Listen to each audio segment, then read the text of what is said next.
Il faut lui faire comprendre qu'il n'est pas normal qu'elle se considère comme un objet. Mais peut-être qu'il y a des femmes qui ont envie d'être objet. Qui ont envie d'être objet. Bien sûr. Vous n'avez jamais eu envie d'être objet? Ah non, jamais, non. Moi, pourquoi vous avez envie? Bien sûr. Ah ben, je vous dis les yeux dans les yeux que c'est pas normal. Mais c'est pas normal. Est-ce qu'il faut lui laver le cerveau? Non, il faut justement essayer de faire en sorte qu'elle ne soit plus lavée. Jacques Vergès. Moi, je crois que c'est très logique.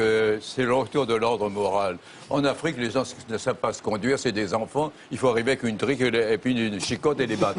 Et puis les femmes en France ne se rendent pas, les prostituées ne se rendent pas compte qu'elles sont des objets. Il faut leur démontrer qu'elles sont malheureuses et qu'elles sont des objets. Je crois que c'est une politique. Le retour de l'ordre moral qui est parfaitement logique. Applaudissons des deux mains.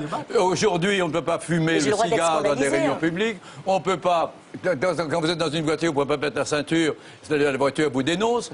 Et bientôt, pour tirer un coup, il faudra demander l'autorisation du commissaire de police 15 jours à l'avance, avec la consultation de médecins de la sécurité sociale.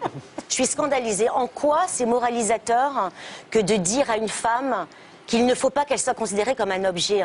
Je me souviens que moi, à l'époque, si vous permettez, je termine, je me rappelle qu'à l'époque, quand je soutenais la création du délit de violence conjugale à caractère psychologique, il y a des voix qui se sont élevées, notamment M. Zemmour et M. Jean-François Kahn, qui disaient que c'était une loi liberticide, parce qu'on rentrait dans l'intimité de la vie conjugale.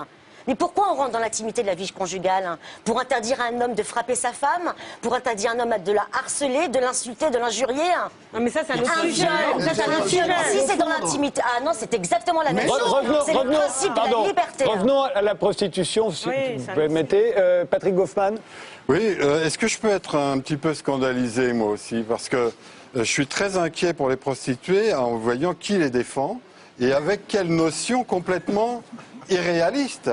Parce que, madame, vous nous avez dit 3 fois, j'ai compté, que votre programme était d'abord d'abolir la prostitution, vaste programme, comme vous l'avez fait remarquer, le plus vieux métier du monde, et ensuite, en expliquant aux prostituées qu'elles étaient des victimes, des objets, que ça n'était pas bien. Vous n'avez pas la moindre idée de ce que c'est que la prostitution, qui est bien pire. Puisque votre programme, celui de Madame Bachelot, et celui de la commission parlementaire qui est allée inspecter les sex shops de Scandinavie aux frais de la princesse, c'est de s'en prendre aux consommateurs. Alors vous parlez de violences faites aux femmes, par les consommateurs, bien rarement. La réalité que vous ignorez, et que, écoutez-moi, je vais vous révéler la réalité de la prostitution que vous ignorez totalement. Ah, je ne crois pas, non. Elle n'est pas du fait des consommateurs, elle est du fait de gangs, souvent tchétchènes, souvent albanais, d'une violence extrême. Ça s'appelle la traite des femmes. Mais il y a des lois contre ça. Ça fait depuis toujours. Ils n'ont pas persuadé les femmes de se prostituer en leur prouvant qu'elles étaient des objets. Ils les ont persuadées en prenant leur passeport ou en torturant à mort devant elles leur concert. Vous n'avez pas l'air de le savoir. Et moi, quand on me parle de réprimer les consommateurs, comme Ben a avoué l'être, comme je l'ai été, comme j'avoue l'avoir été. C'est remarquable, c'est très rare que sur un plateau de télévision, un homme reconnaisse qu'il est allé voir une prostituée. On se demande comment ça se fait, d'ailleurs, qu'il y en ait 20 000 en France, d'ailleurs. Je reconnais, pour faire pièce à Madame Oao, qui avoue avoir voulu être un objet une fois ou deux, et que je comprends très bien, j'ai eu quelques objets presque aussi charmants dans les mains de temps en temps, parfois pour de l'argent, parfois gratuitement. Je peux vous dire que ce que vous nous proposez, c'est une loi de prohibition. Votre idée géniale, c'est de reproduire la prohibition alcoolique dont on a vu les résultats aux États-Unis. Je parle pas d'alcool, je parle de femmes, voilà, monsieur. Mais j'essaie de vous faire comprendre que votre idée géniale a été appliquée pendant 20 ans. Excusez-moi de finir ma phrase. Vous avez parlé très longtemps, vous vous êtes répété 3 fois. Alors je finis ma phrase. La prohibition. Non, je ne vous ai pas interrompu, je suis très courtois. J'interromps pas les dames, d'ailleurs, il y a à peu près que moi ici qui n'interrompt pas les dames.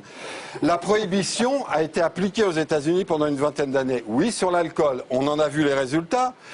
La pègre peut se réjouir de votre programme parce que le résultat le plus clair, ça va être de faire monter les prix. Comme aux États-Unis, avec la prohibition alcoolique, où on vendait de l'alcool de bois qui rendait les gens aveugles au prix les plus élevés, dans les speakeasy et compagnie, si bien que les mêmes puritains qui avaient exigé cette prohibition ont demandé son abolition au bout d'une vingtaine d'années en voyant ces résultats catastrophiques. Alors cette catastrophe-là, non merci. Mais attaquer les gangs qui torturent, qui assassinent, qui ont importé 300 000 esclaves, qui ne croient pas du tout être des objets. C'est pas la peine de leur expliquer qu'elles sont pas des objets, elles le savent très bien. Mais quand elles voient tuer ou torturer devant elles à mort une autre fille, elles sont bien obligées d'y aller. Mais quand la police, c'est un reportage dans Paris Match photographique, quand la police, Monsieur Sarkozy, Regnance, au ministère de l'Intérieur, reportage dans Paris Match à 100 000 exemplaires que je vous recommande, on voit les flics attraper ces filles, leur demander leurs papiers sur le boulevard périphérique. Elles disent d'une voix tremblante, nos papiers, nos passeports, ils sont dans la Mercedes là-bas.